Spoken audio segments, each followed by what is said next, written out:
Hi అండి అందరికీ.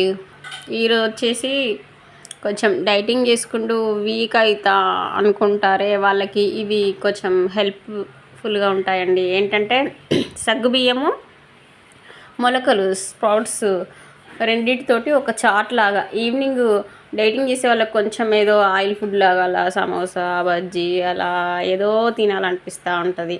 ఎందుకంటే డైటింగ్ చేసేటప్పుడు మరీ ఎక్కువ అనిపిస్తుంది. అందుకోసం ఇలాంటి ఇది చాట్ అయిందనుకోండి బాగుంటుంది. హెల్త్కు చాలా బెనిఫిట్స్ ఉంటాయి. నెక్స్ట్ మనకు స్నాక్స్ తినాలనే కోరిక తగ్గుద్ది. చూపించిన విధంగా అవన్నీ వేసుకొని ఆయిల్ తీసుకోవాలండి. ఆయిల్ వేసేసుకొని ఆయిల్ మరిగిన తర్వాత ఉల్లిపాయలు వేసుకోవాలి. ఎక్కువ దేన్ని వేయించొద్దండి. ఏది ఎక్కువ వేగినా కూడా అందులో ఉన్నాయని వెళ్ళిపోతాయి. అందుకోసం కొంచెం లైట్గా, ఇప్పుడు ఇది చాట్లాగా కాబట్టి మంచి ఎక్కువ ఫ్రై అవ్వకుంటుంటేనే కొంచెం పంటకి తగులుతూ ఉంటాయి. తర్వాత ఒక చిన్న ఆలు కూడా అంతే లైట్గా మంచిగా వేపుకుంటే సరిపోద్ది. మెత్తగా అయిపోయేలాగా చేసుకోవద్దు. తర్వాత క్యారెట్ ఇవి కూడా అన్నీ హాఫ్ బాయిల్డ్ వేసుకోవాలండి. హాఫ్ బాయిల్డ్ వేసేసుకొని హాఫ్ బాయిల్డ్ చేసేసుకుంటే సరిపోద్ది. తర్వాత ఇవి కొంచెం లైట్గా ఫ్రై చేసేసుకొని, ఎక్కువ వీడియో తీయొచ్చండి, లాంగ్ అయిపోద్ది. నేను ఫస్ట్ టైం చేస్తున్నాను, అందుకోసమని కొంచెం తీస్తున్నాను. తర్వాత పచ్చిమిర్చి వేసుకోవాలండి. పచ్చిమిర్చి వేసేసుకొని కరివేపాకు, తర్వాత చిన్నది ఒక గార్లిక్ వేసుకోవాలండి. గార్లిక్ దేనికైనా మంచిది హెల్త్కి.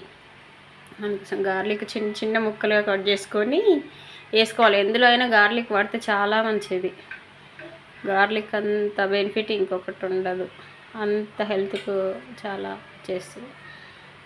ఇవన్నీ అయిపోయిన తర్వాత గార్లిక్ వేసుకోండి.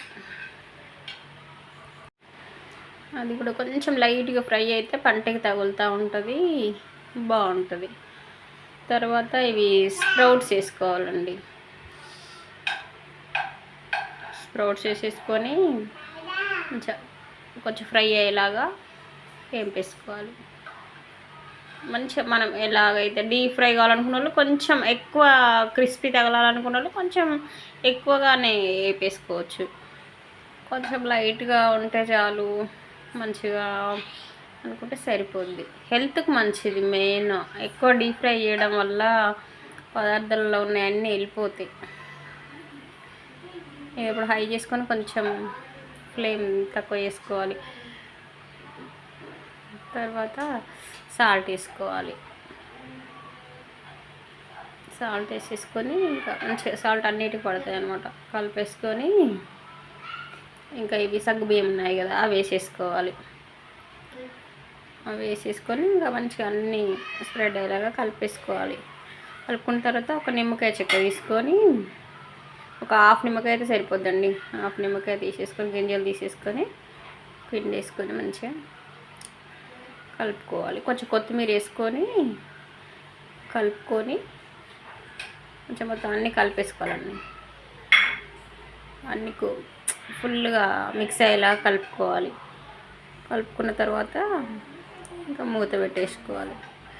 మూత పెట్టేసుకొని కరెక్ట్గా ఒక 2 మినిట్స్ అయితే సరిపోద్దండి. 2 మినిట్స్ అయితే చూడండి అసలు అవి సగ్గుబియ్యం ఎలాగ అయిపోయినాయి, మంచిగా బబుల్స్గా అలా అవుతాయి. అలా అయిన తర్వాత ఇంకేముంది, తీసుకొని బౌల్లోకి సర్వ్ చేసేసుకోవడమే. ఎంత హెల్దీ అండి, చాలా హెల్దీ. లైక్ చేయండి, షేర్ చేయండి, సబ్స్క్రైబ్ చేసుకోండి.